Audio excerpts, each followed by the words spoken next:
Olá, boa noite a todos e todas.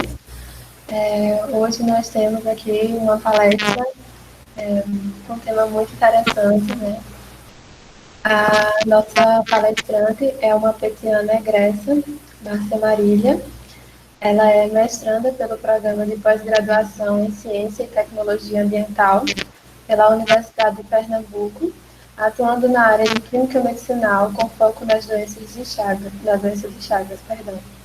Pós-graduanda em Análises Clínicas pela UPE, campus de Petrolina, bacharela em Ciências Biológicas pela Unidade Acadêmica de Serra Talhada, Universidade Federal Rural de Pernambuco, e durante a graduação foi bolsista do Grupo PET Biologia UASH e estagiária do Laboratório de Pesquisa Ensino e Extensão em Microbiologia, realizando pesquisas com fungos endofíticos e composição microbiana dos biofilmes.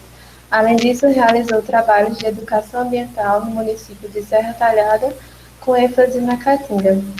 Então, Márcia, é um prazer receber você aqui de volta, né? Que você tenha a palavra. Quaisquer perguntas, os participantes podem deixar no chat. Ok, muito obrigada. Eu que agradeço, na verdade, de ter recebido esse convite e fiquei assim, muito feliz quando recebi esse convite e achei muito interessante a proposta, porque é muito bom para motivar os estudantes ver diferentes áreas que os biólogos formados aí na UASP estão atuando agora. Então, eu fiquei muito feliz com a proposta e trouxe um pouquinho hoje da área de pesquisa que eu trabalho atualmente. Eu trabalho com o desenvolvimento de candidatos a fármacos para o tratamento da doença de Chagas e que, na verdade, é uma área bem específica, assim, do mestrado que eu faço.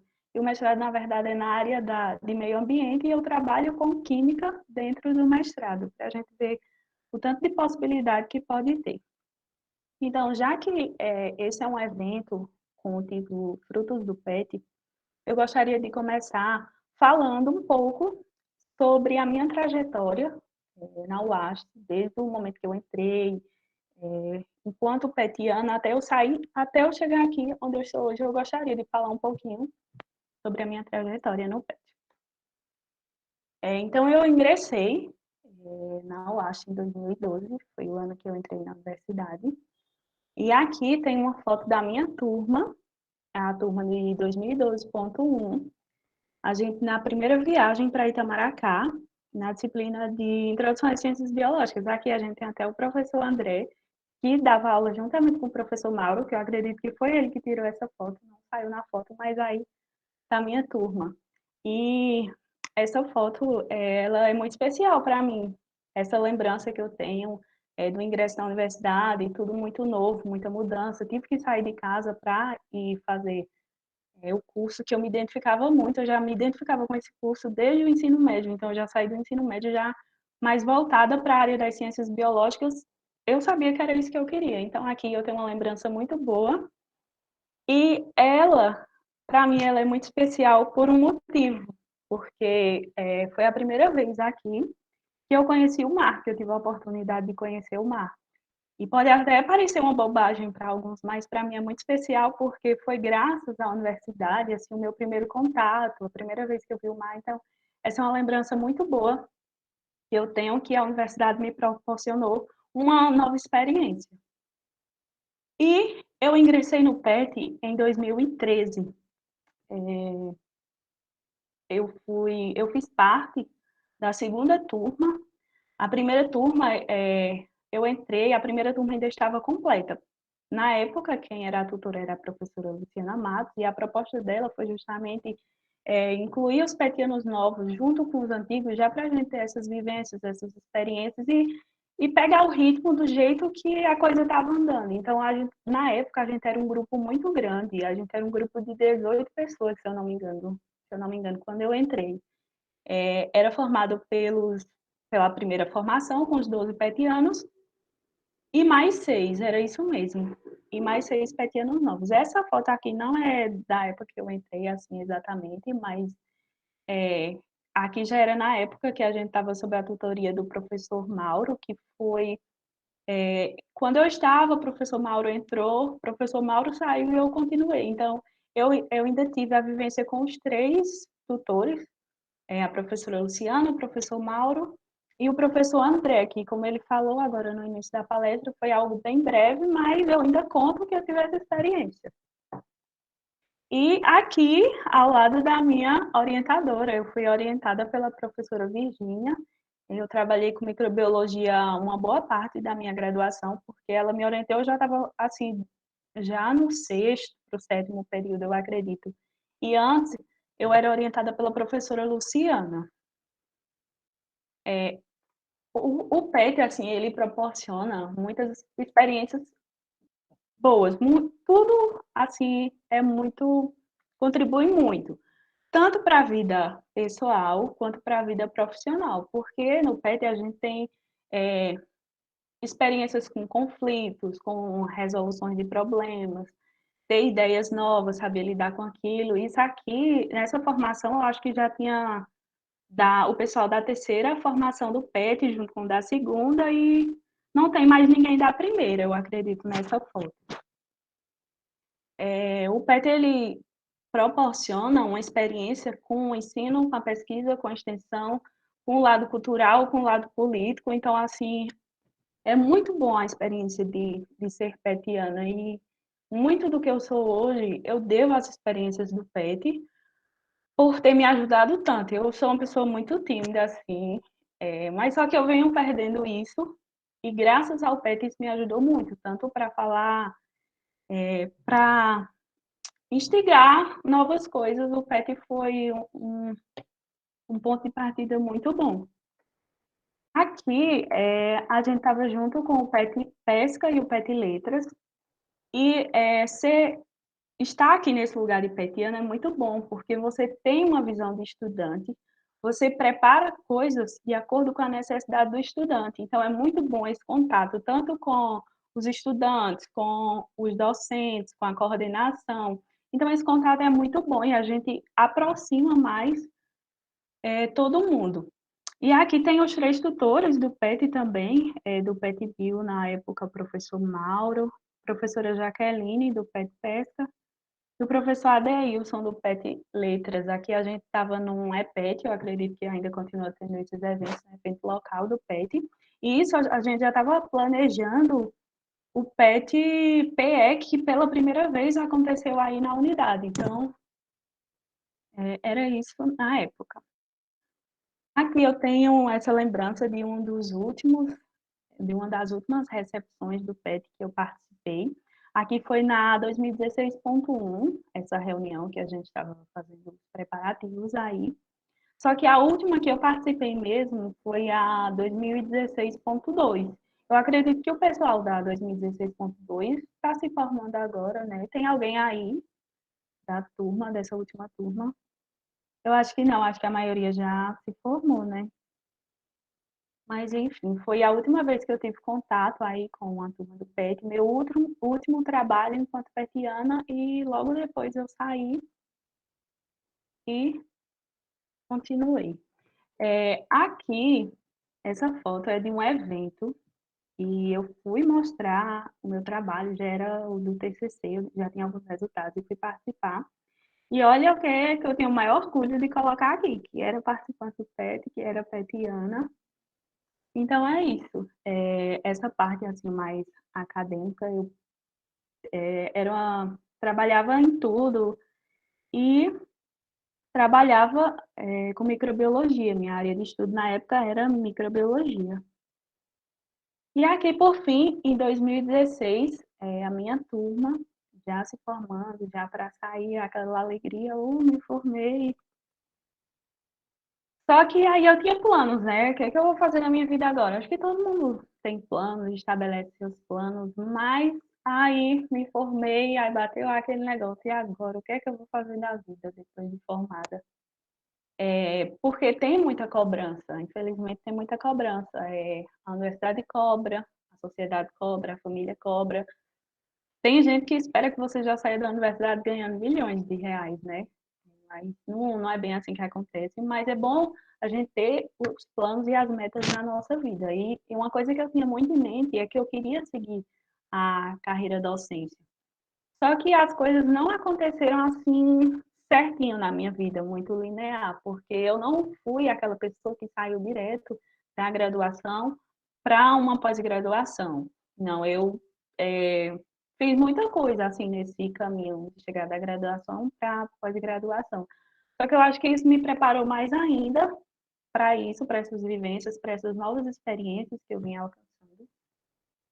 Então, eu gostaria de falar até aqui que eu sou fruto de políticas de educação pública de qualidade, porque a educação que eu recebi na UASP, ela é uma educação muito boa, são professores excelentes, eu só tenho que falar bem de tudo que eu vivi na UASP, tudo que eu aprendi.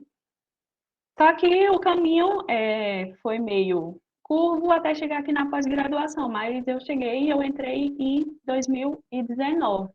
Eu entrei no mestrado na área de ciências ambientais, que na verdade eu trabalhei a vida acadêmica quase toda na área da microbiologia, e de repente eu fui para a área ambiental e trabalhando com química, que foi uma coisa que eu nunca trabalhei, nem nunca pensei em trabalhar com isso. Na verdade, foi bem uma obra do acaso, vamos dizer assim. Eu tive interesse em participar, em entrar no mestrado na área ambiental, só que eu conhecia antes, por conta da especialização que eu comecei a fazer, eu conheci um professor que trabalhava com química medicinal e ele me mostrou é, essa área que para mim era nova. Eu acredito que para vocês também, eu não conhecia, pelo menos, nem a atuação do biólogo nessa área de química medicinal, especificamente. Aí ele me chamou para fazer, para concorrer no mestrado, uma bolsa com ele. Então, eu aceitei a proposta, fiz um projeto e eu nem estava com muita esperança de entrar. Então, aí eu entrei e conheci uma área nova que, assim, no começo foi muito desafiador. Não vou dizer que foi fácil, porque foi puxado no começo. Mas, assim, eu estou desenrolando até então. Como eu digo a vocês, eu sou nova nessa área, eu estou entrando agora, então o que eu sei ainda é muito pouco, mas esse pouquinho que eu sei, eu acho que eu posso levar ele adiante, eu posso mostrar para outras pessoas, mostrar novas possibilidades, mostrar uma área de atuação nova e que é muito boa.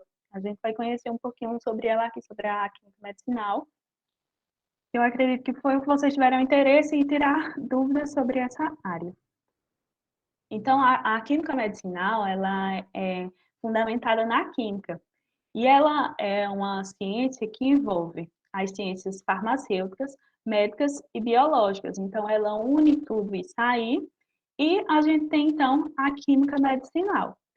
Só que essa área, ela é uma área muito, assim, interdisciplinar, porque ela envolve química orgânica, bioquímica, fisicoquímica, farmacologia, informática, biologia molecular, biologia estrutural, biologia celular. Ela envolve tudo isso.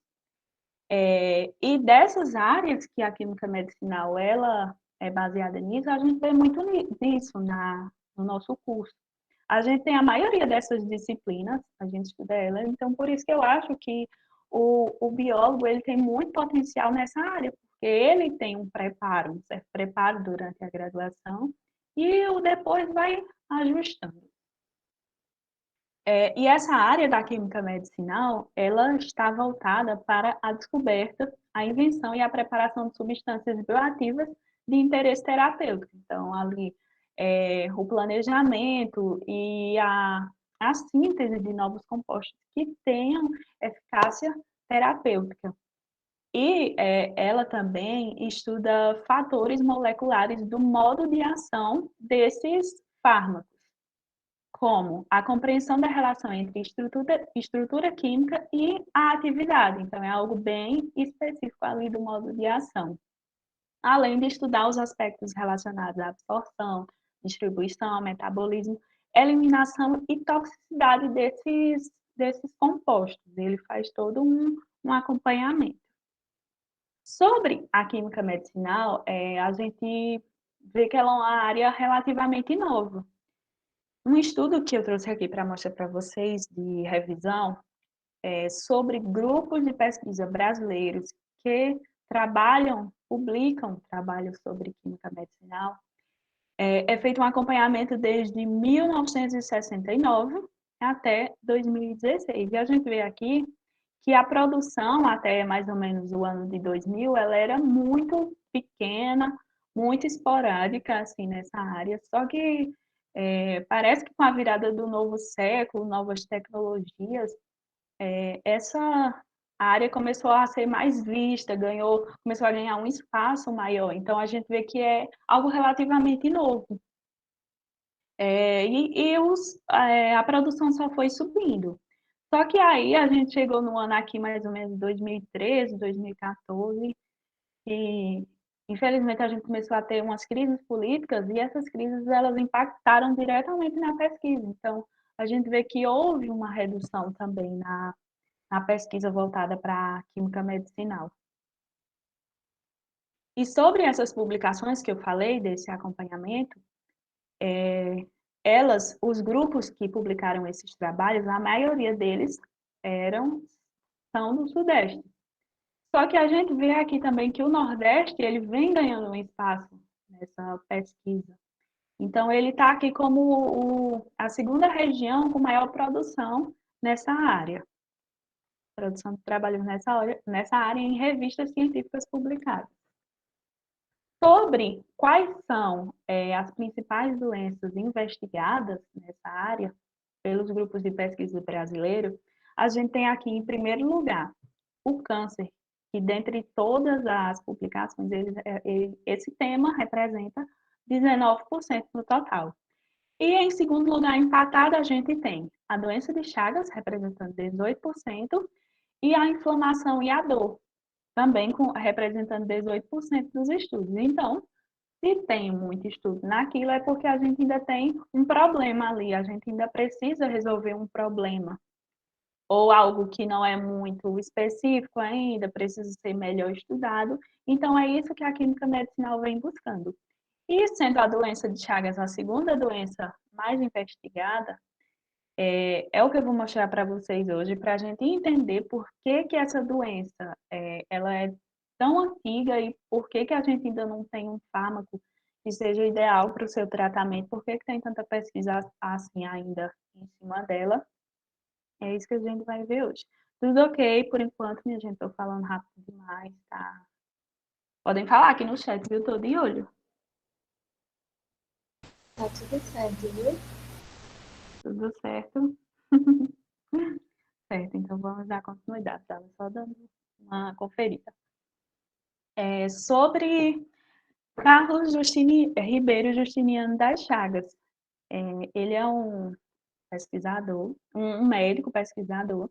Eu acredito que vocês já devem ter ouvido sobre ele, mas sempre falam muito rápido assim, Chagas descobriu a doença de Chagas. Sempre é algo muito breve, só que eu acho que a gente tem que dar uma atenção especial para Carlos Chagas, entender um pouco a história dele, porque ele teve um papel assim muito importante e um papel único até na história da medicina, da ciência, da biologia, e vamos entender um pouquinho por quê.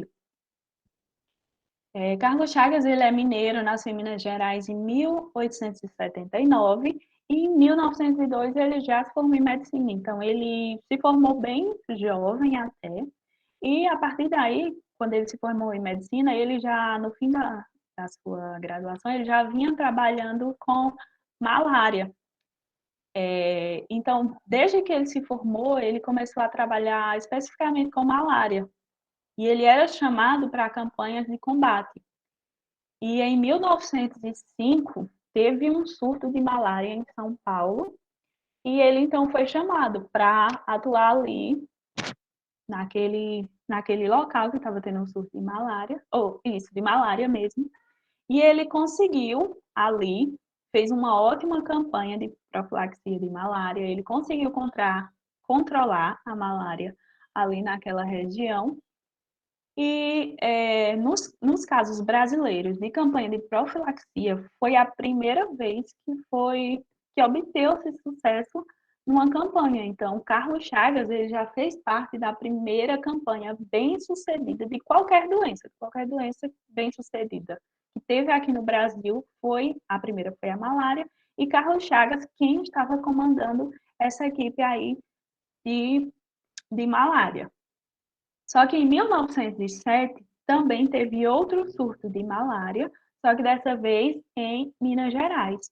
E Oswaldo Cruz, que também era médico, muito reconhecido na área, ele encarregou novamente Carlos Chagas para ir cuidar dessa área, ir lá verificar, tratar, fazer uma nova campanha de profilaxia ali naquela região, que era uma região que estava tendo uma construção da estrada ferroviária que ela ficou bem conhecida na época, era uma construção muito grande, ela ligava vários estados do norte ao sul e passava por várias regiões importantes de crescimento, assim, naquela época. Então, um golinho aqui de água.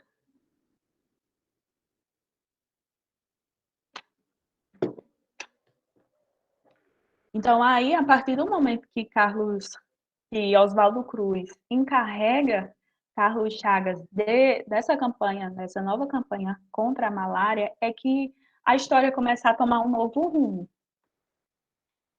Quando o Carlos Chagas chegou lá nessa região de Minas Gerais, ele estava tratando da questão da malária, chegou lá, foi montado uma espécie de clínica e de laboratório em vagões de trem, então era uma coisa assim bem improvisada, porque precisava tratar logo. E lá, além da malária, ele escutou relatos dos moradores de lá, dos trabalhadores, que tinham um inseto lá, que durante a noite estava picando principalmente a face deles.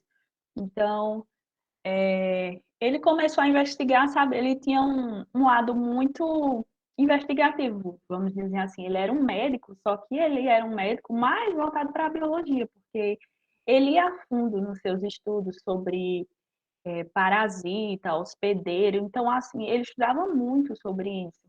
E lá ele teve a curiosidade de estudar melhor esse inseto, que era chamado lá pela população de barbeiro. Então, ele teve esse lado de investigar esse parasita. E, ao investigar, ele tanto fez uma investigação lá no local, que ele fez esse acampamento, só que lá as coisas, ele não tinha tanto equipamento para analisar, e ele acabou mandando para o Rio de Janeiro, que era onde Oswaldo Cruz estava, para fazerem também uma análise melhor lá. E Carlos Chagas, ao analisar o intestino desse inseto, ele observou esse parasita flagelado que ele ainda não conhecia. Ele observou no intestino do barbeiro. Os estudos se seguiram. Ele escreveu um relato bem interessante. Tem um trabalho dele, um trabalho original escrito por ele, que está disponível aí na internet. Quem quiser dar uma olhada, é um trabalho muito interessante, que ele relata tudo assim muito detalhadamente. Um trabalho de 1909, a publicação dele. E ele fala que durante esse período que ele investigou, ele pegou até animais, coletou seu sangue para identificar. Mas isso foram coisas que foram acontecendo por acaso, assim. Ele desconfiava que podia ter, então pegava um animal, tirava seu sangue e acabou descobrindo. E em humano, o primeiro caso que ele identificou oficialmente foi nessa menina, a Berenice, que ela tinha 2 anos na época do seu diagnóstico.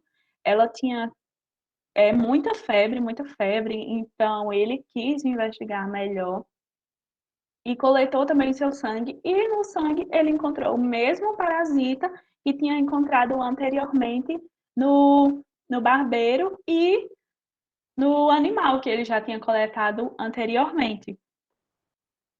Então, Carlos Chagas, ele sozinho, ele identificou o agente causador da doença, a biologia do parasita, que isso inclui até o ciclo de vida, por quem ele é transmitido, e os aspectos clínicos da doença. Ele identificou quais sintomas, qual o modo de transmissão, o modo de prevenção. Então, isso foi um trabalho assim muito incrível. Ele foi um cientista que eu não tenho nem palavras para falar sobre ele, porque realmente é um trabalho impressionante. Você sozinho descobrir tudo isso, e o trabalho dele durou aproximadamente 2 anos, porque ele foi para lá, para a região de Minas Gerais, ele foi em 1907, e em 1909 ele já tinha um conhecimento de tudo isso. Então foi um trabalho bem assim rápido, até vamos dizer, né, para a época, uma época que não se tinha muita tecnologia.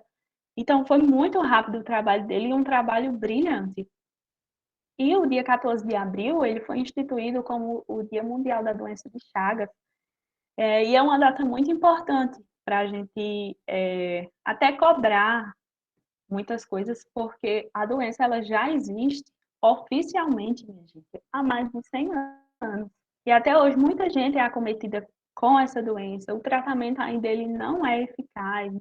Quem é portador dessa doença sofre muito porque acaba desencadeando outros problemas. Não é uma doença fácil de se diagnosticar no início da doença. Ela só vem ser diagnosticada quando o paciente já está com outros órgãos comprometidos. Então, a gente precisa voltar um pouquinho a atenção para essa doença, a gente precisa buscar meios de tentar minimizar, a gente busca erradicar, mas erradicar é um processo ainda um pouco difícil, mas a gente precisa amenizar ou pelo menos dar uma qualidade melhor de vida para esses portadores da doença.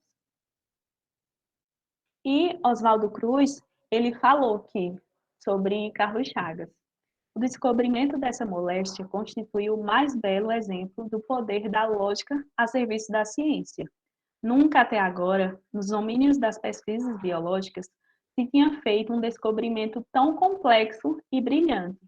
E o que mais, por um só pesquisador. Então, assim, Carlos Chagas, ele fez um trabalho brilhante que até hoje ele é o único na história da ciência a descobrir uma doença, o que causa, a sintomatologia. Então, gente, ele fechou, sabe? A doença ele conseguiu só deixar tudo que a gente poderia ter sobre a doença, ele conseguiu descobrir sozinho. Isso é um feito incrível. Então, por isso que eu acho Carlos Chagas um grande pesquisador e que ele deveria ser mais falado, seu trabalho deveria ser mais reconhecido, porque às vezes, muitas vezes, fala dele assim, mas uma pessoa que só descobriu a doença e pronto. Não foi simples o trabalho dele, acho que ele teve muito trabalho, sim, com certeza. E aqui a gente tem Carlos Chagas, ao lado de Oswaldo Cruz e toda a equipe de pesquisa deles. Então, uma equipe de pesquisa incrível e que Oswaldo Cruz e Carlos Chagas, eles são muito lembrados até hoje. E sobre a doença de Chagas em si, eu vou explicar um pouquinho para vocês. A doença de Chagas, ela também é conhecida como tripanossomíase americana. Tem a tripanossomíase africana, que ela é mais conhecida como doença do sono, e tem a americana, que é a doença de Chagas. E ela é causada pelo parasita, o Trypanosoma cruzi, que ele pode se apresentar a depender do seu estágio do ciclo de vida ou em que hospedeiro ele esteja. Ele pode se apresentar como tripomastigota, amastigota ou epimastigota. Já já eu vou explicar cada um deles, onde é que ele se manifesta. E é importante saber que ele apresenta essas características diferentes, inclusive em questão de expressão genética, ela é modificada por uma questão de sobrevivência, de adaptação que esse parasita ele desenvolveu para fazer parte aí de um ciclo. E essa doença, o principal vetor dela são os insetos triatomíneos, que a gente conhece popularmente como barbeiro aqui na região. E existem mais de 100 espécies que podem transmitir essa doença. Então a gente pensa que é só um, mas gente, é muito, viu? E a variedade é incrível, assim também, a depender da região do Brasil ou até de outros países, tem espécies que são até exclusivas de cada região. É uma variedade imensa. E a Organização Mundial de Saúde, ela estima que existem entre 6 e 7 milhões de pessoas com a doença no mundo e que ela está principalmente aqui concentrada em países da América do Sul. Só que a gente também vê aqui que sua distribuição ela está ocorrendo em locais não endêmicos. E essa distribuição nesses locais não endêmicos, ela se dá principalmente pela transmissão não vetorial, que é aquela que não é causada pelo vetor, o principal vetor, que é o barbeiro, que eu falei anteriormente. Ela se dá principalmente de forma congênita, que é quando passa de mãe para filho, durante a doação de sangue, quando acontece transplante de órgão ou até durante acidente. Só que eu queria falar um pouquinho aqui sobre isso aqui, sobre a questão da doação de sangue. Eu falei porque a literatura ela relata, só que eu acho importante falar para vocês também que no Brasil e em outros países endêmicos para a doença de Chagas, é obrigatório fazer o exame de doença de Chagas para saber se o paciente tem ou não.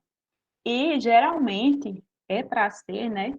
São feitos dois tipos diferentes de testes para confirmar. Então, esse tipo de transmissão, ele diminuiu bastante aqui no Brasil, muito mesmo, justamente por conta dessa obrigatoriedade em fazer o teste de Chagas no sangue. Agora sobre a transmissão vetorial, que é aquela que acontece principalmente nos países endêmicos da doença, ela acontece da seguinte forma. Os triatomíneos, na forma tripomastigota, ela vai penetrar no local da picada causada pelo barbeiro.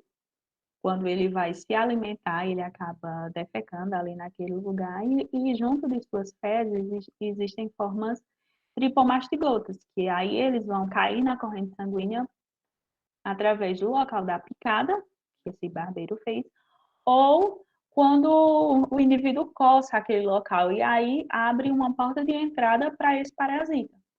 E ao cair na corrente sanguínea, ele vai logo procurar células para invadir, células do hospedeiro. E lá nessa célula do hospedeiro, ele passa por uma mudança, que ele agora não vai ser mais a forma tripomastigota, que é essa forma aqui, e sim ele vai assumir a forma amastigota, que nessa forma ele consegue se reproduzir por fissão.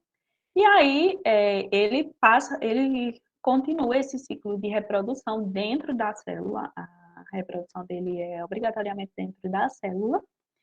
Então, depois ele muda de novo a sua forma para sair da célula, para infectar novas células, ele muda de novo. Ele se diferencia, então, para a forma tripomastigota, que é a forma infectiva que a gente vê aqui no começo. Então, ele cai na corrente sanguínea e ele pode continuar esse ciclo de novo, de invadir uma célula e se reproduzir. Só que ele também, esse tripomastigota, ele pode, enquanto está na corrente sanguínea, ele pode ser ingerido por um novo inseto, por um novo barbeiro. E aí, no barbeiro, o seu ciclo ele vai se dar no intestino do barbeiro. Ele vai se diferenciar agora em epimastigota, já é outra forma, e essa forma é encontrada exclusivamente no barbeiro. Essa forma epimastigota, ela não consegue se desenvolver aqui em humanos. Então, durante todo o trato digestivo do barbeiro, essa forma epimastigota, ela vai se multiplicar ali e se diferenciar novamente na forma tripomastigota, que é a forma infectiva. Então, a gente tem essas três formas: a tripomastigota, que é a forma infectiva, a amastigota, que é a forma reprodutiva na célula humana e de outros mamíferos, e a gente tem a epimastigota, que é a forma que vai estar no intestino do barbeiro, e também ela vai se reproduzir ali na forma epimastigota. Depois que o paciente ele leva uma picada do barbeiro, acaba contraindo esse parasita das formas anteriores, como eu falei, de mãe para filho, consumo de alimentos e bebidas contaminados. Então, a doença ela vai se desenvolver na forma aguda. E nessa fase, ela geralmente ela é passada despercebida por ter sintomas inespecíficos. Seus sintomas geralmente são febre, dor no corpo, então são sintomas inespecíficos. Geralmente são associados com gripe. Hoje em dia seria associado à Covid, né? Porque tudo hoje em dia a gente já pensa em Covid. Deu dor de cabeça, deu febre, é Covid. Então, essa primeira fase, ela é muito difícil de ser descoberta só se a pessoa estiver assim, muito atenta aos sinais ou saber que foi picado pelo barbeiro. Então, no local da picada do barbeiro,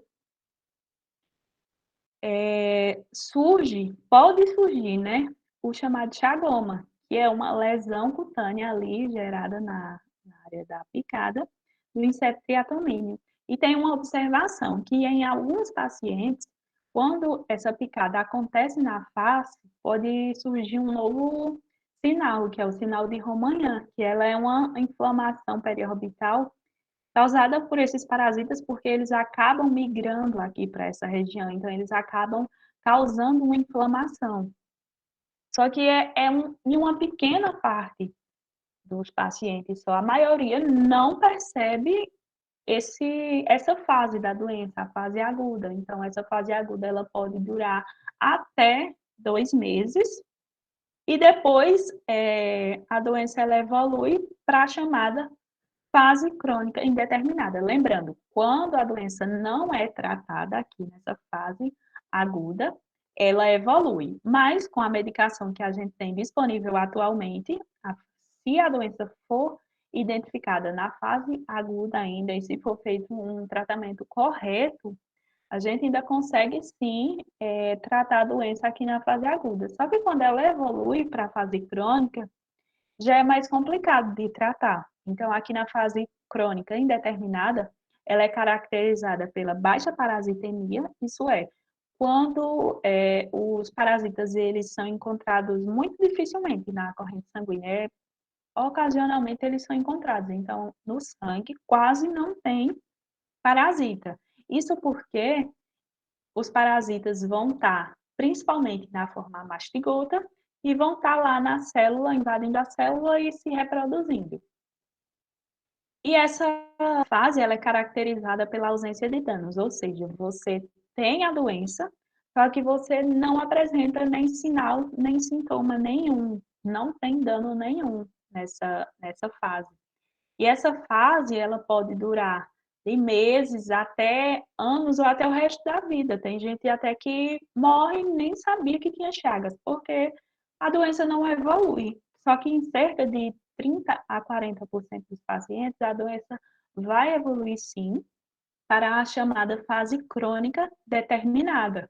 E aí a gente já tem o desenvolvimento de patologias em outras partes do corpo. Principalmente são conhecidas patologias cardíacas, digestivas e neurológicas.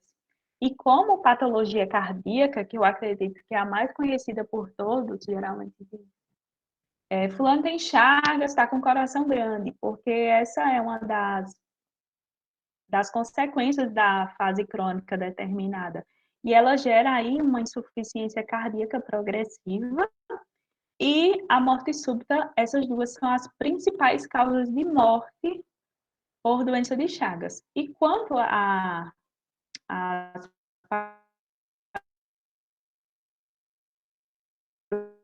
patologias digestivas, tem a pega de Chagas. E quanto a questões neurológicas, ainda não tem estudos assim muito específicos, mas sabe-se que acontece, existem doenças que são desencadeadas pela presença do tripanossoma no corpo. Então, a gente vê aqui nessa parte, o tratamento ele já não é mais específico para o parasita. Nessa parte, nessa etapa da doença, o tratamento ele é mais voltado para tratar especificamente esses problemas que são desenvolvidos. Então, aqui chega nessa etapa, é mais complicado tratar, com a medicação que a gente tem disponível atualmente. E sobre o tratamento, é justamente o que eu vou falar agora, que o tratamento da doença de Chagas, o primeiro composto utilizado no tratamento foi o nifurtimox. Só que esse medicamento, ele apresentou tanto problema, que ele até deixou de ser utilizado em alguns países, inclusive no Brasil. No Brasil não se usa mais o nifurtimox, isso porque ele desencadeou alguns efeitos colaterais, principalmente anorexia, perda de peso, sonolência ou excitabilidade psíquica e problemas gastrointestinais. Então, devido a esses problemas, seu uso foi descontinuado na maioria dos países. E o medicamento que a gente tem hoje disponível, que foi o segundo composto utilizado, foi o benzimidazol. Então, ele é utilizado até hoje ainda no Brasil. Só que mesmo tendo seu uso autorizado, esse ainda não é considerado o medicamento ideal para o tratamento de Chagas. Isso porque ele é um tratamento longo, ele exige muitos dias de tratamento. Geralmente, algumas doenças, vou citar um exemplo de doença bacteriológica. Geralmente se trata com um antibiótico, e o antibiótico vai 7 dias, 14 dias, 21 dias. Não é isso? E tem gente que ainda acha muito tempo e nem toma na hora certa. Imagina esse medicamento, que geralmente o tratamento dele é de 60 dias. E aí a gente tem também efeitos colaterais indesejáveis, como alguns desses aqui, só que mais leves. Ele também causa mal-estar intestinal, essas coisas assim. Outro problema dele, o uso em gestante é contraindicado. Então, se a gente tem ali uma forma de gestação, então a gente tem um problema assim ali. E ele é ineficaz em casos mais avançados, como eu falei, a doença de Chagas, quando ela chega no seu estágio crônico, ela é muito mais difícil de tratar. E o medicamento que a gente tem disponível atualmente, que é o benzimidazol, ele não é eficaz nessa etapa. Então, nessa fase, é preciso tratar os sintomas específicos que o paciente desenvolveu. Então, o que é então considerado o fármaco ideal para a doença de Chagas, já que a gente ainda não tem um?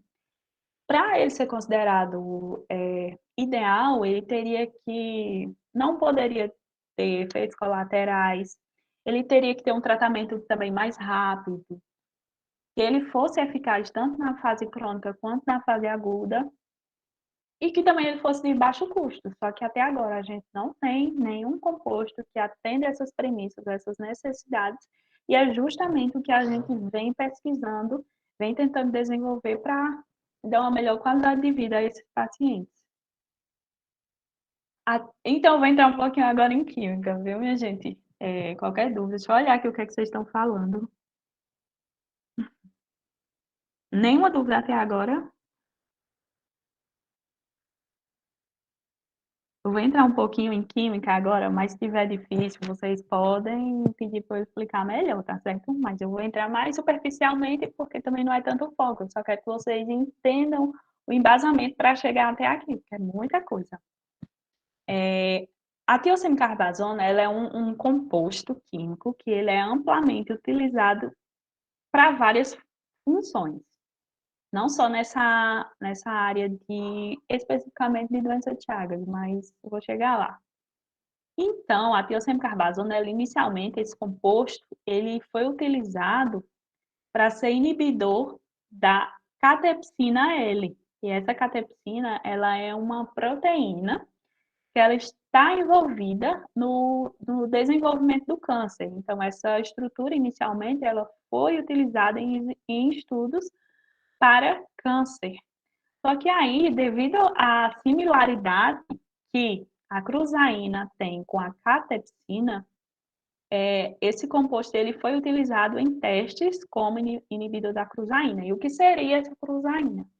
A cruzaína é também uma proteína, só que ela é específica do tripanossoma. Então, a gente tem aqui uma proteína que só tem no tripanossoma e que ela é muito semelhante estruturalmente à catepsina. Então, alguém aí pensou, né? Vamos testar esse composto na cruzaína. E deu certo. Ela se tornou a tiosem-carbazona. Foi comprovado que ela tem ação inibidora na cruzaína. E isso interfere em se eu estou inibindo a produção de cruzaína, a cruzaína ela é uma proteína muito importante em todas as fases do desenvolvimento do tripanossoma.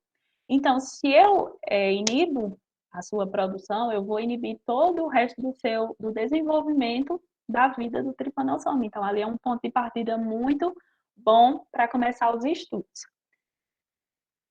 Só que aí, esse composto aqui, do jeito que ele está aqui, assim, dessa forma livre, aberta, vamos dizer assim, a gente ainda não tem uma cadeia fechada, ela acaba sendo muito tóxica. Então, foi feito um melhoramento nessa tiosem-carbazona, que passou a se chamar agora tiazol, e essa cadeia foi fechada. Então, o simples nome, a gente viu que isso é complicado. Então, o fato de fechar essa molécula, ela diminuiu bastante a toxicidade dela. Então, ela foi uma melhoria muito boa. E esse tiazol aqui, essa molécula estrutural, ela é amplamente utilizada em muitas áreas. Isso porque ela é versátil, a gente consegue fazer ela aqui ligações com vários outros compostos, substituições, ela mantém essa base dela.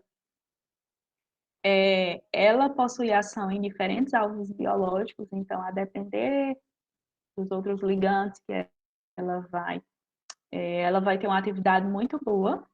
Utilizada atualmente, esse composto ele é utilizado em diversos compostos de medicamento que são usados assim no dia a dia mesmo, que estão nas farmácias, que estão disponíveis, esse composto tiazol.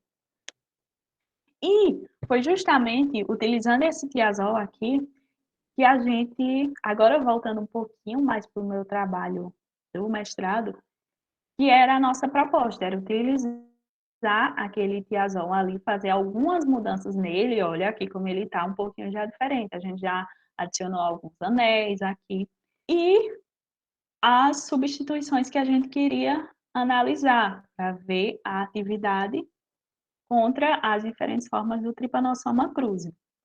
Então, aqui, a proposta da minha dissertação, do meu trabalho de dissertação, foi produzir 12 diferentes compostos, produzir e testar contra as formas tripomastigota e amastigota do parasita. Então, aqui eu trago para vocês essa proposta de análise. E, então, cada substituinte desse aqui, por exemplo, no aromático, eu tenho uma substituição, o primeiro, o fenil, que é a mais simples de todas. E no radical, uma substituição por hidrogênio. Eu vou mostrar melhor para vocês aqui como cada um ficou. Então, aqui a gente tem a estrutura base e aqui a gente tem as substituições. Esse LPMB é o nome da série, porque o nome do grupo de pesquisa que eu participo é LPM Bio. Então, é Laboratório de Prospecção em Moléculas Bioativas, o nome do laboratório. Então, por conta do nome do laboratório, a gente resolveu identificar nossos compostos com o nome do laboratório, porque nas publicações e tudo já vai ficar algo bem característico do nosso laboratório. E eu sou a segunda pessoa, a segunda mestranda orientada por esse meu professor e no laboratório. Então, a primeira, ela pegou as moléculas de 1 a 13, e eu, como fui a segunda, eu acabei pegando as moléculas de 14 até 25. Então, aqui, vamos tentar entender um pouquinho. Esse composto aqui é o composto base que a gente chama sem substituinte, porque aqui a gente só tem um anel fenil. Olha, lembra aqui do aromático? A gente fez uma substituição só com fenil. E aqui no radical, como geralmente é um hidrogênio, a gente nem coloca, exceto nesse aqui, no LPMB17, que aqui tem um CH3, aqui nessa pontinha. Então, a gente identifica ele assim. E aí, cada composto, ele tem uma modificaçãozinha. Aqui tem o CH3, também aqui a gente tem um bromo.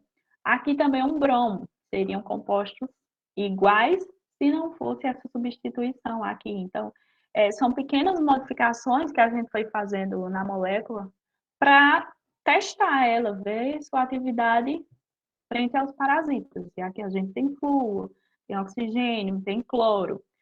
Substituição com um cloro, substituição com dois cloros, o cloro na posição 2 e 4, e aqui a gente tem o cloro na posição 3 e 4. São dois cloros, mas o fato de ter mudado a posição dele ali, ela vai interferir sim nos resultados, e daqui a pouquinho a gente fala sobre isso. Então, e aqui a última molécula, o último composto proposto, o primeiro só tinha um anel fenil aqui, ó, o aromático, e aqui a gente já colocou dois. E a gente faz isso assim, na louca? Não, né? Isso aqui tudo tem fundamento de pesquisas que aconteceram anteriormente. O meu orientador, ele é uma pessoa que trabalha nessa área desde a sua iniciação científica, então ele vem desde a iniciação científica até o pós-doutorado e trabalha com isso ainda na universidade. Então, são muitos anos de experiência. Ele é um monstro na área, né? Ele e a orientadora dele, eles são muito conhecidos nessa área de química medicinal, principalmente a orientadora dele, que é uma e foi, né, desde a graduação também até o doutorado, se eu não me engano, foi a mesma orientadora. Ela é assim uma autora referência. O nome dela é Ana Cristina Lima Leite. Caso alguém tenha interesse, né, na área. Então, a gente fez essas modificações e fomos testar. Então, como é que isso é feito no laboratório? Vou explicar mais ou menos. Aqui a gente tem um composto inicial, que ele foi dado o nome por nós. Ele tem o nome completo dele, sabe? O nome científico dele. Só que para facilitar a nossa rotina no laboratório, a gente vai colocando como se fossem apelidos nos compostos ou abreviações, e só para facilitar mesmo a rotina, porque os nomes científicos são gigantes. Então, a gente tem aqui um composto inicial, que também é sintetizado no laboratório, que a gente chamou ele de BPFT, e a gente vai adicionar ele com cada um desses substituintes, ou seja, cada um das 12 moléculas propostas é uma reação diferente. Então, a gente fez 12 diferentes reações, ou até mais, né? Porque como algumas eram experimentais, a gente precisava saber se dá certo, o tempo de reação, então a gente fez muita síntese, viu? E como é que é feita a síntese no laboratório? Vou mostrar aqui para vocês a estrutura básica. Aqui a gente tem um aquecedor com agitação magnética. Aqui tem um recipiente com óleo, isso para distribuir melhor o calor ali no balão. A gente tem aqui o balão de fundo redondo, que tem o composto. Aqui a gente fica fazendo a reação, então é uma reação que ela fica acontecendo sob aquecimento. E aqui em cima tem um sistema de refluxo, que devido ao aquecimento aqui, o solvente sobe, porque ele toma a forma de vapor, só que ele é resfriado aqui. Então ele desce e a gente tem um sistema, então, de aquecimento e de refluxo ao mesmo tempo para dar movimento ali naquele composto e acelerar essa reação. E aqui eu estou fazendo uma correção do pH nessa reação. Quando ela está com essa coloração bem avermelhada, isso é um indicativo de que ela está com pH bem ácido. E aí a gente faz uma correção com trietilamina, que é um composto para corrigir.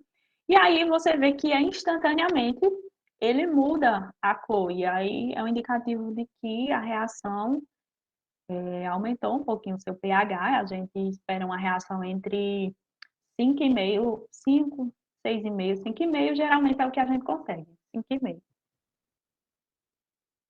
E aqui, por fim, a gente tem os 12 compostos sintetizados. Então, vocês veem que eles têm características próprias de cor, de textura. A maioria dos meus, eles não tinham forma definida, eles são chamados de amorfos.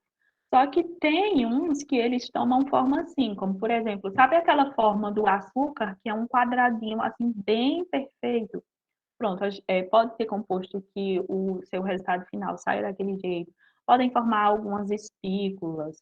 Então, é bem interessante a forma final que que se obtém desse composto. E esse composto aqui está puro, gente, parece um pouquinho de nada. E é mesmo, viu? Para a gente conseguir 1 grama disso aqui, a gente sofre, precisa de muito material, porque o rendimento não é tanto dele, a gente usa muito material. E 1 grama pode não parecer nada, assim, 1 grama é muito pouquinho, mas para a gente é muito. A gente consegue 1 grama de um composto, a gente diz, nossa, a gente arrasou hoje, bombou. E também nas análises é feita com um pouquinho, a gente vai ver daqui a pouco sobre as análises. Então, aqui a série todinha sintetizada, e a partir do momento que a série já está pronta, que passou por todo esse processo de síntese e de purificação, eu não falei muito sobre isso, mas são feitas análises também para saber se aquele composto que a gente está produzindo está puro para poder passar para as próximas etapas, a gente faz tudo isso, todas essas análises lá. E aí, concluída essa parte de síntese e purificação, a gente passa para a parte de avaliação farmacológica, que é quando a gente vai testar esses compostos para o parasita. Só que essa parte ela não é feita aqui no laboratório da UPF Petrolina, porque infelizmente a gente não tem estrutura. Mas a gente conseguiu parcerias com a Fiocruz de Pernambuco e o LPQM, que também é um laboratório de química medicinal lá da UFPE, em Recife, que ele é coordenado por essa professora que eu falei, a professora Ana Cristina. E então, a gente manda nossas amostras para lá para a gente fazer algumas análises. A primeira análise que é feita lá é a avaliação citotóxica. Então, aqui a gente vai terminar a concentração citotóxica para 50% das células, que a gente aqui usa macrófagos da linhagem Hall. Então, como é que é feita essa avaliação citotóxica? Esse composto, ele é colocado em contato com esses macrófagos e é feita uma análise de quanto é necessário para matar 50% dessas células. Então, vamos imaginar assim, a gente tem macrófagos, pega uma quantidade que é medida e coloca em contato com esses macrófagos. Então, são feitos vários testes de quantidade para saber quanto é necessário para matar 50% desses macrófagos. E esse teste ele é importante para entender que se eu tenho um composto, se eu preciso de uma pequena quantidade desse composto para matar célula, célula de macrófago, significa que esse composto ele é muito tóxico. O ideal é que seja necessário uma quantidade muito grande de composto para matar os macrófagos. Deu para entender mais ou menos? Isso porque a gente precisa ter uma janela de segurança. Vamos supor que o medicamento já está lá pronto e disponível para o paciente. O paciente toma o medicamento e esquece que tomou e vai e toma outro. Se a gente não tem uma janela de segurança grande, então a gente vai ter um problema, porque esse composto em alta quantidade no organismo, ele vai desencadear algum problema, algum efeito colateral. Então a gente precisa que nessa concentração citotóxica aqui seja um valor alto, um número alto, porque a gente precisa ter essa janela de segurança que não seja tóxico para o paciente, mas que ele seja tóxico para o parasita. Então, depois de feita essa avaliação, a gente parte para a avaliação da atividade anti-Trypanosoma cruzi, que ela é realizada em tripomastigota e em amastigota. A importância de realizar em tripomastigota, isso porque na fase aguda da realmente os parasitas ainda estão na forma tripomastigota, eles ainda vão invadir células, então a importância de testar, porque nessa etapa, né, nessa etapa da doença aguda, que ela está na etapa aguda ainda, é mais prevalente essa forma. Então, na determinação da concentração inibitória, a gente vai calcular quanto é necessário para matar 50% dos parasitas. A gente tem 100 tripomastigotas coloca lá o composto em contato e a gente vai ver quanto é necessário para matar 50% daqueles ali, ou seja, 50 tricomastigotas. Nessa etapa aqui, a gente precisa que seja necessário uma pequena quantidade. Então, quanto menor esse valor, melhor para esse composto, porque se um composto, uma pequena quantidade do composto, ela mata 50% desses parasitas, então significa que ela tem uma especificidade muito alta para o parasita, entendeu? Então, essa relação de uma citotoxicidade, a janela, né, maior e uma concentração inibitória menor, ela é um indicativo de um composto, assim, muito bom, porque ele é mais específico para o parasita. E da mesma forma, a gente faz essa análise para a forma amastigota, que é aquela forma que está mais presente na doença crônica, na etapa crônica. Então, é feita essa análise. Antes, era feita o teste para a epimastigota também. O epimastigota quando ele está no barbeiro. Só que, como geralmente esses tratamentos eles são feitos mais para o humano do que para ser utilizado diretamente no barbeiro, então tem se investido mais agora na análise desses dois, do tripomastigota e do amastigota. Tudo certo até aí? Então eu fico agora à disposição de vocês, que vocês agora me digam o que acharam, as dúvidas, qualquer dúvida que vocês tiverem. Eu estou de olho aqui no chat e quero que vocês falem também, minha gente. Quero ouvir vocês falando. Obrigado, Márcia. Olá. Bela Olá, apresentação, viu? Muito bom. obrigada. Top demais mesmo. E vão colocando já as perguntas, pessoal, aí, fiquem à vontade, né? Ela está aí disposta para responder. Vamos aproveitar o espaço, tá? E já abrindo a sessão perguntas, Márcia, eu gostaria de saber de você quais as dificuldades encontradas nesse teu primeiro contato com a química medicinal, né? Que você falou, tal, que teve ficou assim meio, e agora? Como será? E aí eu gostaria que você compartilhar, e o que você fez, né, o que você vem fazendo para superá-las. Certo. Assim, foi um choque muito grande, porque eu nunca tinha trabalhado com química e lidar com a química, porque é química pura. Eu cheguei lá, foi química pura. No começo foi difícil entender até os termos, são termos muito específicos, ligações, questão de química básica, tem muito química orgânica, química inorgânica. O que eu fiz, assim, mais que me ajudou muito foi ler os trabalhos do meu orientador, pelo fato dele ser muito da área e eu acho que ele tinha uma linguagem mais fácil de entender.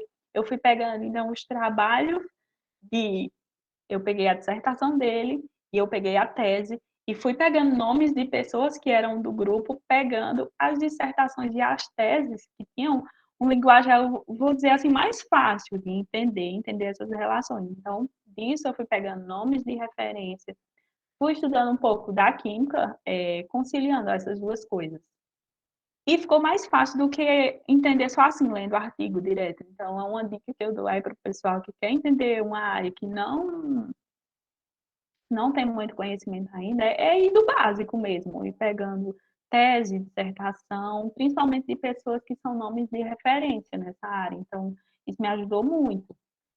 Assim, não é fácil até hoje, né? Eu tenho dificuldade ainda com alguns termos, mas a questão mais do planejamento é o mais difícil, porque é algo muito específico, a questão da ligação, do alvo, ter aquela estrutura de acordo com o alvo. Então, é algo que eu ainda tenho dificuldade até hoje nessa parte.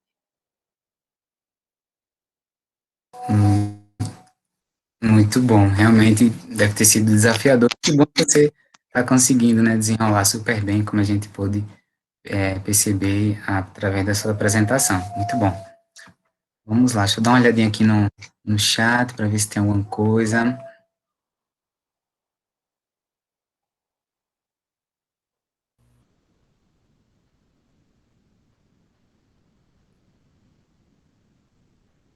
A Vitória, a pequena Vitória, Márcia, quer saber assim, Gente, só queria saber se o SUS realiza o exame para saber se a gente está doente.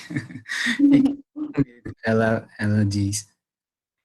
Se você tiver com alguma suspeita, sim, pode procurar o posto de saúde, a unidade básica de saúde, ali que sim, tem testes disponibilizados pelo SUS. Outra forma também, é como eu falei, durante a doação de sangue. Então, quem doa sangue já recebe o resultado de um monte de exames junto, e dentre eles tem o teste para Chagas.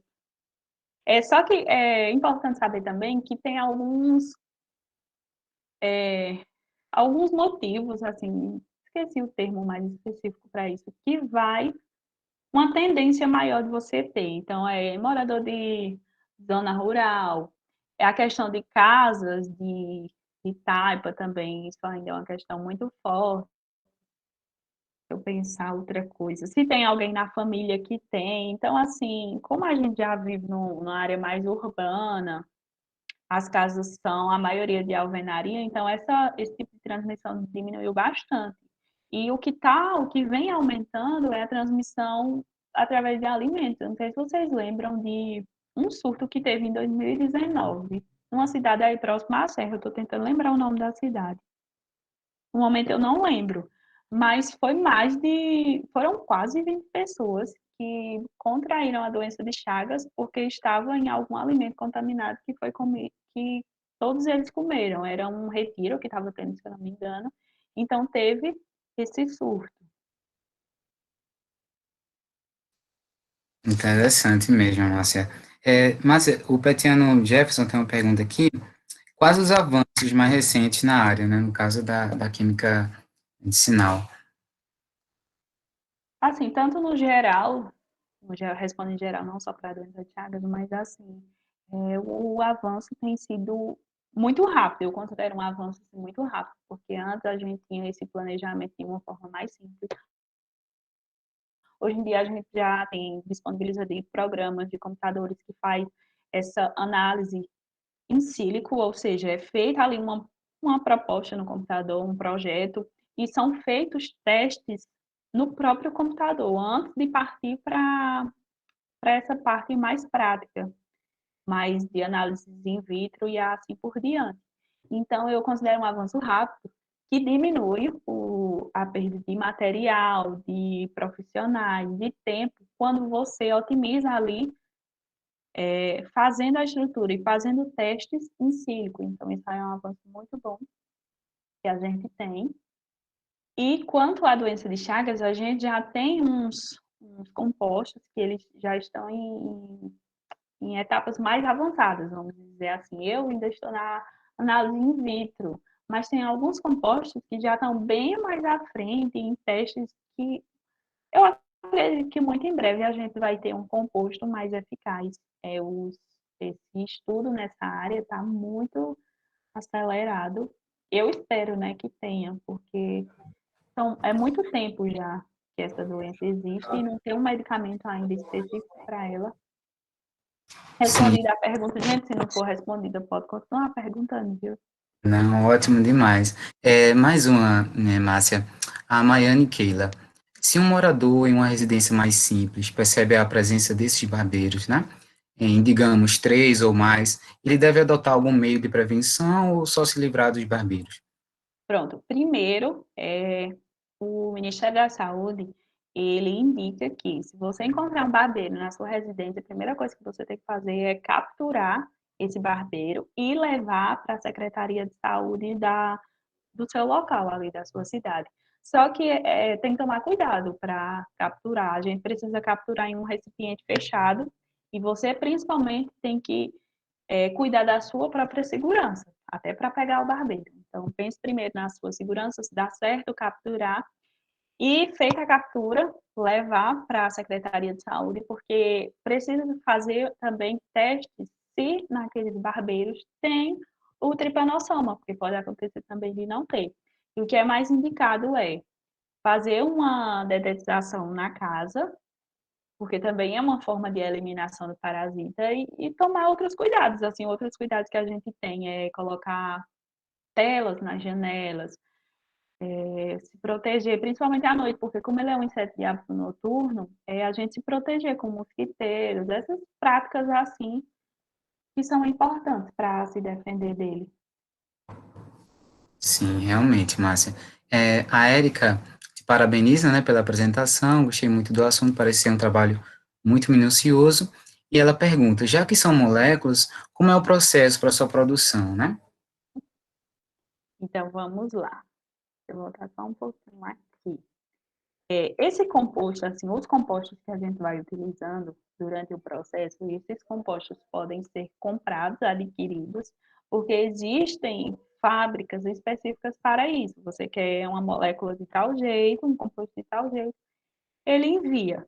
Ou esses compostos, eles podem ser sintetizados em laboratório. Então, a gente usa as duas coisas. A gente compra alguns compostos que já estão previamente prontos. Por exemplo, eu quero esse composto aqui, 4-metilfenil. Esse composto aqui eu vou comprar de fábrica, vamos dizer assim. Ele já vai vir aqui nessa composição. Só que aí eu preciso fazer a síntese dele para obter esse composto 15 aqui. Então, essa parte aqui, que é o BPFT que a gente tem, que a gente chama, que eu digo que é esse aqui que a gente faz inicialmente, ele é um que a gente sintetiza. A gente tem uma base, a base do tiazol a gente também já compra pronta, assim, vamos dizer, de fábrica.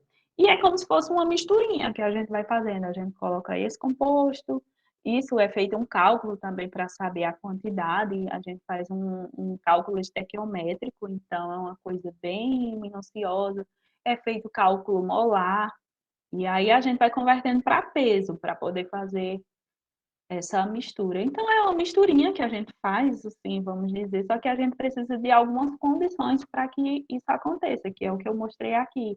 A questão do aquecimento, a questão desse composto estar em movimento, ele são condições que favorecem as mudanças e por uma questão de quebra de ligação ou de uma atração maior de um composto por outro, então vai se formando essa molécula. Só que isso é muito bem pensado e baseado em estudos anteriores.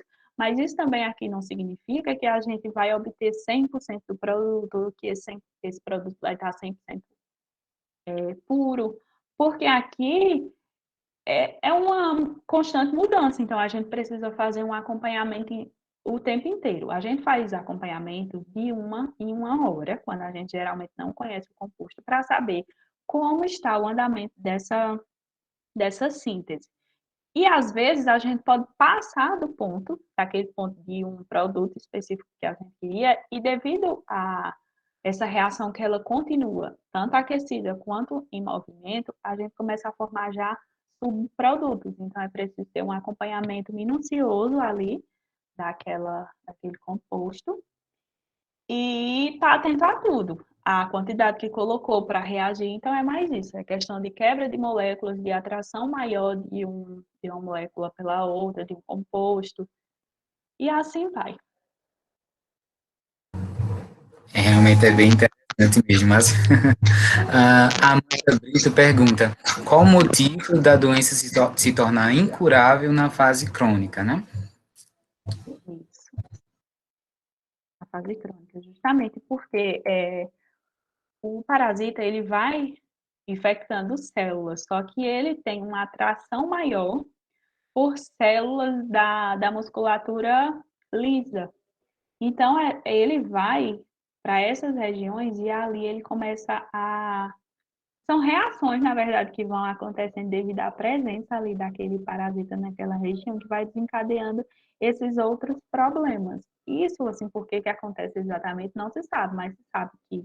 Não se sabe, assim, muito claro, mas se sabe que tem uma relação que, devido a essa atração do parasita por essa musculatura lisa, ele vai causar danos ali, tanto no seu funcionamento, ele vai causando um inchaço nas próprias células, então ele causa um inchaço na célula, que isso vai resultar num aumento do tecido e, por consequência, aumento do órgão. E ali, o coração, por exemplo, ele fica muito grande, muito pesado para realizar sua função. além de que ele obstrui um pouco o pulmão, então quanto mais ele cresce, mais ele vai ocupando aquela área, e isso vai desencadeando muitos problemas. O coração já não funciona normalmente, não distribui o sangue como deveria ser distribuído, então é muito complicado realmente quando chega nessa etapa, por isso que é de urgência, vamos dizer assim, um medicamento para tratar essa, principalmente nessa etapa, porque o benznidazol ele trata na fase aguda, mas na fase crônica, infelizmente, as pessoas vêm sofrendo muito e o número aumenta de pessoas que perdem condições até de trabalhar, de realizar suas atividades normais, porque estão com chagas, desenvolveram esses problemas secundários. Gente, só reforçando aqui o aviso da Vitória, né? Não esqueçam de responder o formulário, só apenas necessário uma vez, tá bom? Só para reforçar. A Daniela de Souza, Márcia, pergunta o seguinte: visto que o mestrado é na área de ciências ambientais, destaca a importância do seu trabalho para essa área. Certo. Como é voltado bem para as ciências ambientais, e antes o nome do programa completo era Ciência e Tecnologia Ambiental voltado para o semiárido.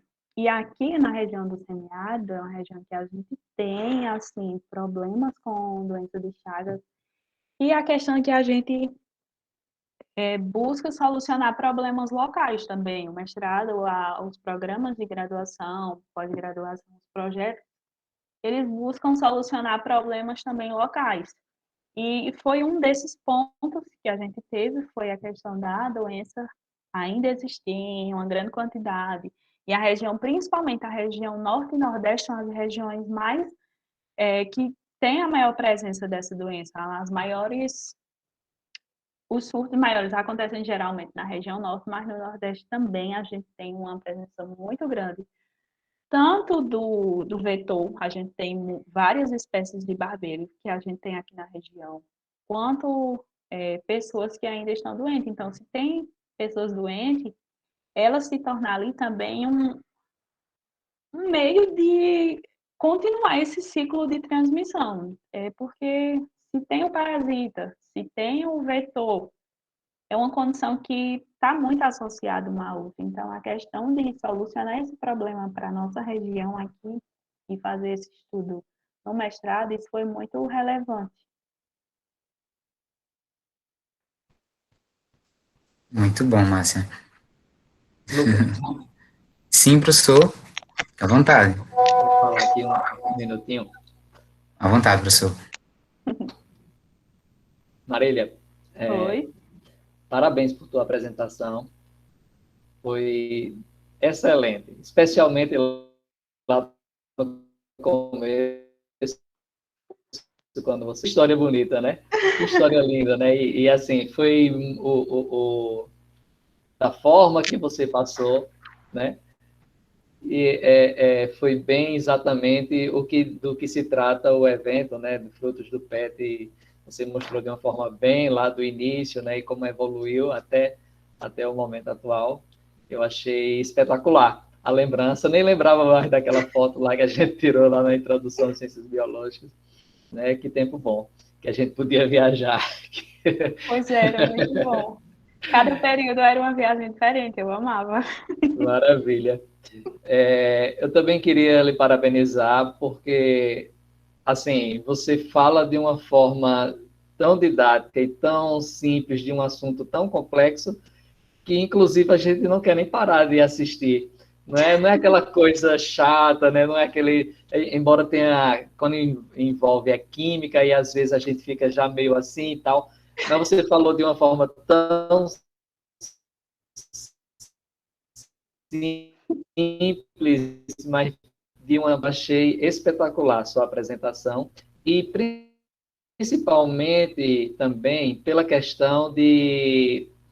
A gente sabe que existe, né, os tratamentos e tal, mas eu particularmente, não sabia que estava avançando, né, em tratamentos mais eficientes. E isso é muito bom, né, que isso é um trabalho de pesquisa de ponta, né, um trabalho que e é muito valioso, né, para uma doença, exatamente por conta da doença que ela é tão, tão vasta, né, ataca tá praticamente no mundo inteiro, aí como você mostrou. E assim, é uma mensagem muito importante que você está deixando aqui também, porque você foi daqui, né, da UAST, você batalhou e especialmente também no PET, né, e seguiu essa carreira e evidencia, na verdade, o quanto é importante e o quanto dá oportunidade o curso de biologia, porque você, inclusive, foi para uma área que nem imaginava. Então, você pode, de fato, ir para qualquer área. A biologia, ela abraça tudo, na verdade, né? E eu fiquei muito feliz pelo seu sucesso, viu? De como você tá seguindo na sua carreira acadêmica, né?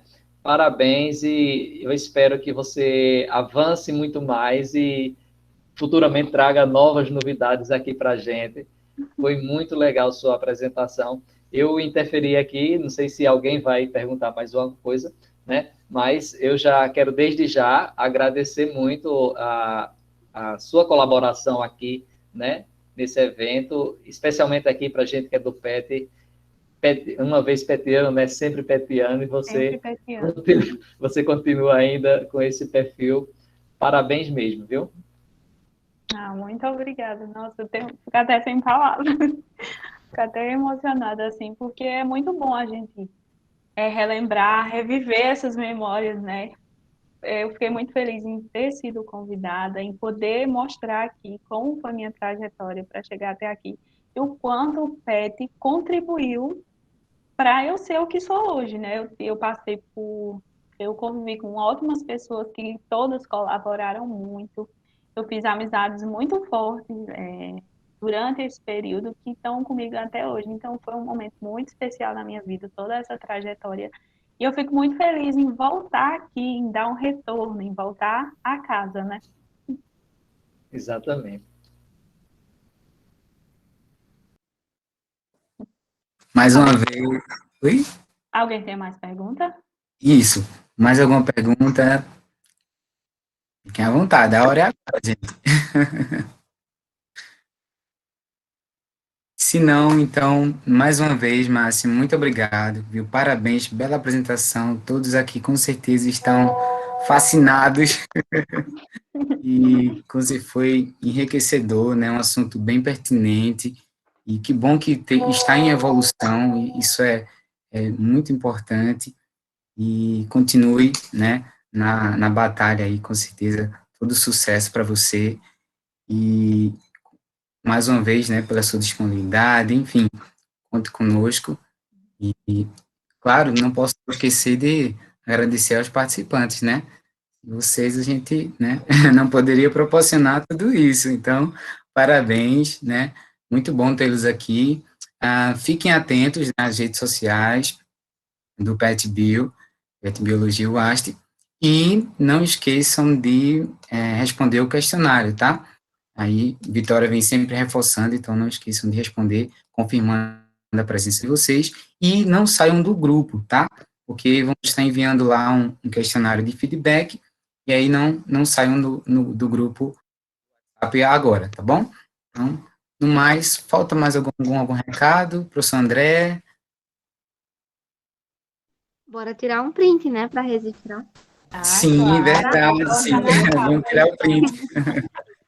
Gente, só uma coisinha que eu ia falar aqui, sobre as moléculas. Eu acabei falando dos testes e não acabei falando a finalidade. Então, Fique à vontade, Mari. como ainda está em etapa de sigilo, porque a gente não publicou, eu não posso falar especificamente os nossos achados.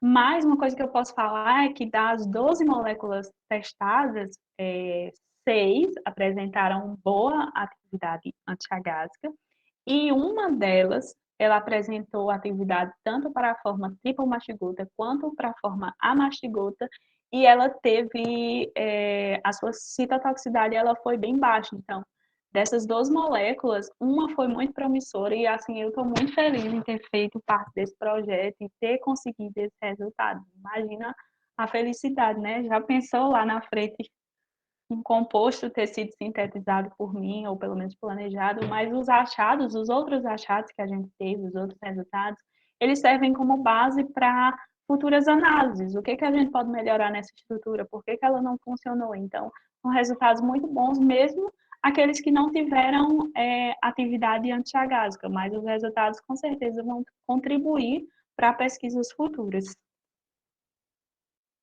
Eu vou voltar só lá para o comecinho, para a gente poder tirar o...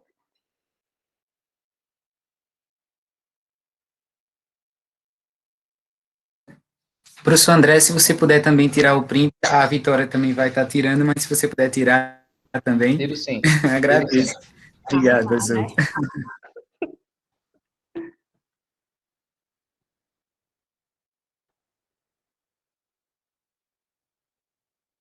Tiraram?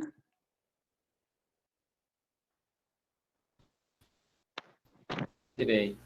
Ótimo, Tirou. então, se vocês tiverem alguma dúvida ainda, quem não falou, eu deixei meu contato aqui no final, quem quiser pode entrar em contato, viu? Eu sou uma pessoa bem acessível, eu deixei meu e-mail, meu Instagram, aqui, caso vocês quiserem tirar dúvida, me marcar nos prints também, viu? Tô de olho. Mas é isso, eu quero agradecer mais uma vez a oportunidade de estar aqui mostrando meu trabalho, um pouquinho da minha vida, e quem sabe até despertar o interesse em algum de vocês em trabalhar nessa área. Nossa, isso seria fantástico, viu? Então eu desejo a vocês, vocês biólogos, que vocês abram mais os olhos. Essa oportunidade que o PET está dando de trazer áreas diferentes é uma oportunidade muito boa, então vocês aproveitem esses eventos e outros eventos que o PET proporciona. Muito obrigada mais uma vez. Não canso de agradecer, né? Mas é assim mesmo. Obrigada. Hoje, imagina, Márcia, nós que agradecemos. Foi muito bom mesmo. Foi E maravilhoso. todo sucesso, viu? Estaremos na torcida aqui. Obrigada. Obrigado, Márcia. Muito bom, viu? Parabéns. Obrigada. Obrigado a todos pela presença. Obrigada, gente. Tchau. Boa noite. Obrigado, gente. Muito bom. Abraços. E até a próxima. Não esqueçam, tá? Responder o questionário e não sair do grupo. Tchau, tchau. Tchau, tchau, Marília. Tchau. Vou tentar desconectar aqui. Ah, tá certo. E